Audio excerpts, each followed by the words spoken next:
এক ছিল দ্বারকাক। নিজের জাতভাইদের চেয়ে সে ছিল বেশ জমকালো আর বর্ষর দেখতে। তাই সে একদিন জাতভাইদের অবহেলা করে বড় কাকদের কাছে গেল। গিয়ে বলল, ভাই আমি তোমাদেরই একজন, আমাকে তোমাদের দলে নাও। কাকের দল দেখল তাদের সঙ্গে এর কোন কিছুতেই মিল নেই, না চেহারায়, না গলার স্বরে। অতএব কাকের দল দ্বারকাককে বলল, যাও যাও, দূর হও এখান থেকে, মেলা ফা ফা না করে এখান থেকে মানে মানে কেটে পড়।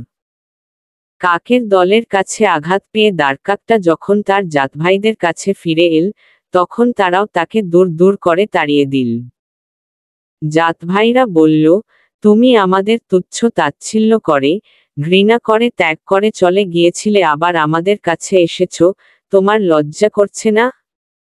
দূর হয়ে যাও আমাদের সামনে থেকে।